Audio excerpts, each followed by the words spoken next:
नमस्कार दर्शक बंधु आपण मानक तृप्तिस किचन में स्वागत। आसतु आज प्रस्तुत करवा होटेल स्टाइल पनीर मसाला। यह रुटी बा नान सहित खाइले बहुत टेस्टी लगी थे।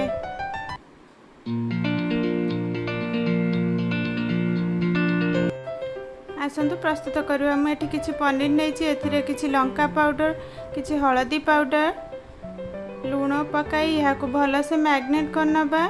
गोटे पैन में किसी तेल गरम करनबा। एथिरे पनीर को पकाई भल से भाजी नबा। देखंतु हम पनीर ए भल से फ्राए हो गलानी। गोटे पैन में किसी तेल पकाइबा। किसी तेजपत्र दालचीनी किसी लवंग गुजराती किसी जीरा को पकाई यहाँ गोटे मिनिट फ्राए करबा।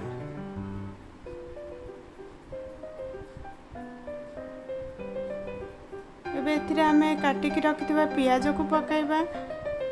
पियाज को गोल्डन ब्राउन होबा सर के भल से फ्राए करनबा। एबे देखंतु पियाज हमर भल से फ्राए हो गलानी। आमे एथिरे अदा रसुण पेस्ट पकाई गोटे मिनिट भल से कसी नबा। एबे एथिरे आमे टमाटर पेस्ट को ऐड करनबा।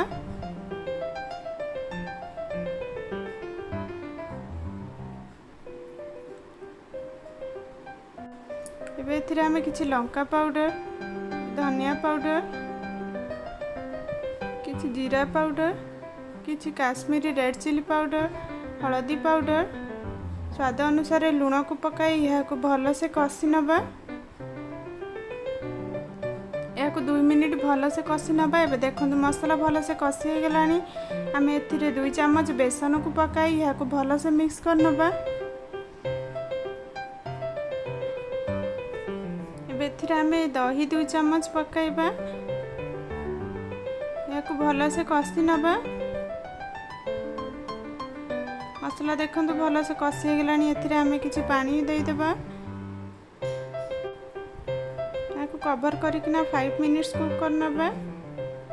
एबे देखंतु हम मसला भल से हेई गलानी। एथिरे आमे भाजी की रखिथिबा पनीर को ऐड करनबा। गोटे मिनिट भल से कुक करनबा। एबे एथिरे आमे कस्तूरी मेथी को पकाइबा। या गोटे मिनिट कुक करनबा। एबे एथिरे आमे गरम मसला पकाइबा। या भल से मिसाई नबा। एबे देखंतु हम पनीर मसाला रेडी हो गला। आपन को जदि मो रेसिपी भल लाइक शेयर करंतु। मो चैनल को सब्सक्राइब करन। Thank you.